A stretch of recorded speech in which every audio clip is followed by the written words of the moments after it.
Welcome to shops of blessing. దేవుని కృపలో భద్రపరచబడి నూతన దినములో ప్రవేశించాం. ఈనాటి దేవుని వాగ్దానం. అతని నీడయందు నివసించువారు మరలి వత్తురు. They that dwell under his shadow shall return. Hosea గ్రంథం 14వ అధ్యాయం 7వ వచనం. Praise God. ఈ నూతన దినములు దేవుడు మీ కొరకు సిద్ధపరిచిన ప్రతి దీవెన ఆకాశపు వాకిళ్లు విప్పి మీ మీద కృమరించునుగాక. మరి యొక్క నూతన దినాన్ని ఆరంభిస్తున్న నేపథ్యములో ప్రేమ కలిగిన వాగ్దానము ద్వారా దేవుడు మనల్ని దర్శిస్తూ ఉన్నాడు. శాశ్వతమైన ప్రేమతో నిత్యము ప్రేమించే గొప్ప దేవుడు ఆయన. ఆయన ప్రేమను నిత్యము అనుభవిస్తూనే ఆయన కృపలో నిలిచియుండి కూడా చాలాసార్లు ఈ లోకాకర్షణలకు ప్రభావితులమై ఆయనకు దూరంగా జరిగిపోతూ ఉంటాం. ఇలా కాస్త దూరంగా జరగగానే దేవుని నుండి దృష్టి మరలిన ఆ బలహీన క్షణాన్ని చాలా తెలివిగా సాతానుడు ఉపయోగించుకుంటాడు. మనకు తెలియకుండానే నెమ్మదిగా దేవుని నుండి దూరస్తులుగా చేసి మనల్ని ఎంతో ప్రభావితం చేసేస్తాడు. తేరుకొని చూసేసరికి నీ కొరకు ప్రాణము పెట్టిన ప్రేమ కలిగిన దేవునికి చాలా దూరం అయిపోతాం. అపవాది నీకు తయారు చేసి చూపించేటటువంటి ఈ లోకాకర్షణలో స్వార్థపూరితమైన ఆలోచనలతో ఎంతో శ్రమపడి ఉన్నతమైన శిఖరాలు చేరుకునే ప్రక్రియలో పూర్తిగా నిమగ్నమైపోతాం. అనుకున్న గమ్యానికి చేరుకునే నేపథ్యంలో చాలాసార్లు నీ వ్యక్తిగత విలువలు మనం వదిలేసుకొని ఉండొచ్చు. దేవుని యందు భయభక్తులు పూర్తిగా కోల్పోయి ఉండొచ్చు. నిన్ను నీవు సమర్థించుకునే పరిస్థితిలో సమర్థించుకుంటూనే కాంప్రమైజ్ అయి జీవిస్తూ ఉంటాం. వెనక్కి తిరిగి ఒక్కసారి చూస్తే నీ మార్గంలో దేవుడే ఎక్కడా కనిపించడు. ఆయనకి ఎక్కడా స్థానమే ఉండదు. మార్గం అంతా నువ్వే, నీ ఆలోచనలే. అయినా ఏదో నిర్లిప్తత, నీ మనస్సులో ఏదో శూన్యం నీకు కనబడుతూనే ఉంటుంది.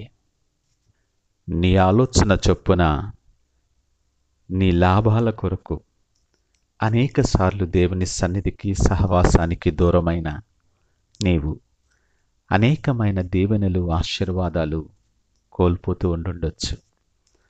తప్పిపోయిన నీ గురించి చింతిస్తున్న దేవుడు ఈ ఉదయకాలం నిన్ను తట్టి పిలుస్తూ ఉన్నాడు. తిరిగి రమ్మని నీకు ఆహ్వానం చెప్తూ ఉన్నాడు.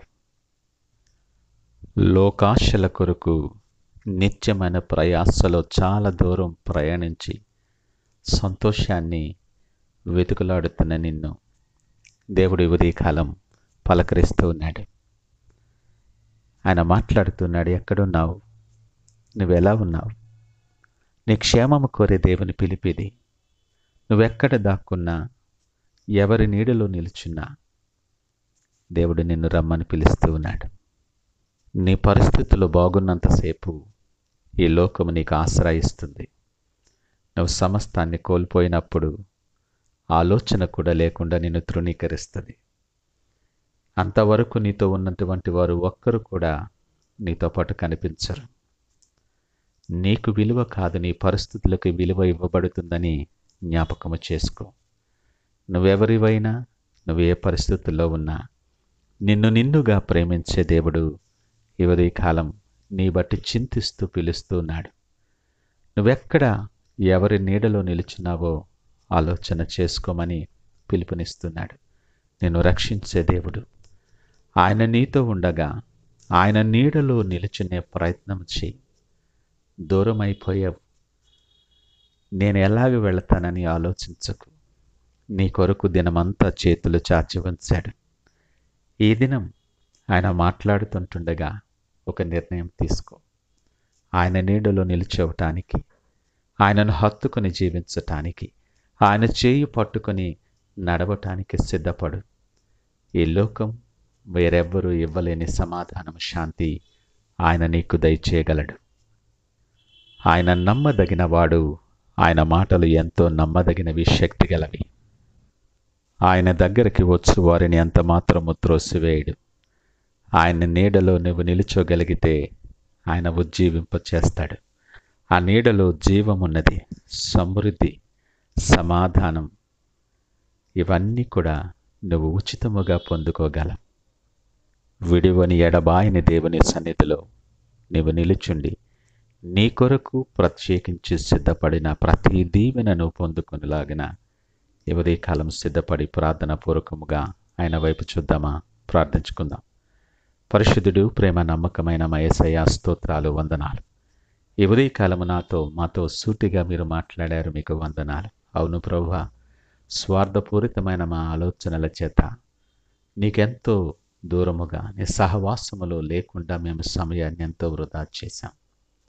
లోకమంతా సంపాదించుకున్న ఒకడు ప్రాణము పోగొట్టుకున్న ఏమి ప్రయోజనమని లేఖనం మాట్లాడుతుంది.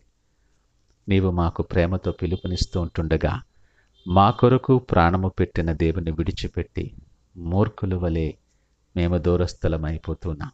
అయినా నీ ప్రేమను బట్టి మమ్మల్ని పిలిచావు, మీకు వందనాలు.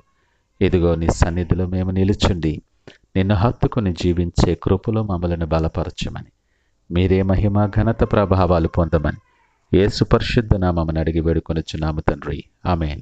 God bless you.